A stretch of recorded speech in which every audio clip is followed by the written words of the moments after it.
دا کلی د خار به ورته ټول سرونه ښکته کړي زما که دا ساده بادلالی د کلي ووتو جانان په سترګو کې هر وخت دومره خمار ساتي جانان په سترګو کې هر وخت دومره خمار ساتي چې مې د خوږ زړه پر هرونه پې بیدار ساتي او دغه تنکۍ تنکۍ اوږې یې چېرته پرې نه وځي دغه تنکۍ تنکۍ اوږې یې چېرته پرې نه وځي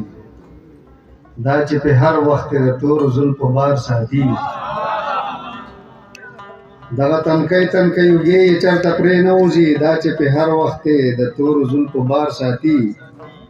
او څوک چې په خپله سر روزګار نه لري کار نه لري څوک چې په خپله سر روزګار نه لري کار نه لري هغه به خامخا د بل په کار کې کار ساتي څوک چې په خپله سر روزګار نه لري کار نه لري هغه به خامخا د بل په کار کې کار ساتي او څه عجیبه غوندې خبره ده د سوچ ملګرو څه عجیبه غوندې خبره ده د سوچ ملګرو چې کور زمونږ دی اختیار پکې اغیار ساتي هغې ناترسې ته لا دا هم پته نشته دی چې هغې ناترسې ته لا دا هم پته نشته دی چې عبید لا هغسې زما د راتلو لار ساتي یو دوه درې شعره نور چې ستا چې و په سترګو کې ازغی د کلي ووتو ستا چې و په سترګو کې ازغی د کلي ووتو ګرځه ښه ډاډه اوس لیونی د کلي ووتو او سپینه رڼا ورځ د نه بغل نه بغدو یې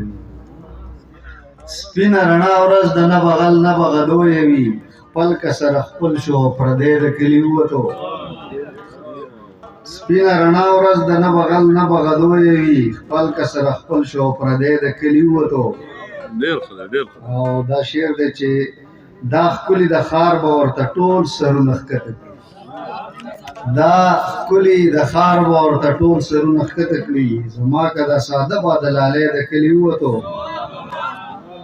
او یو شعر په دې کې داسې دی چې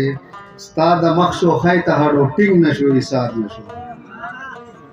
ستا د مخ شوخۍ ته هډو ټینګ نه شو ایثار نه شو لاړلو پیکه پیکه سپرلی د کلي ووتو او ښکاري چې د سترګو نه د هغه اثر وتی دی ښکاري چې د سترګو نه د هغه اثر وتی دی ستا نه چې عبید ګله ژوندی د کلي ووتو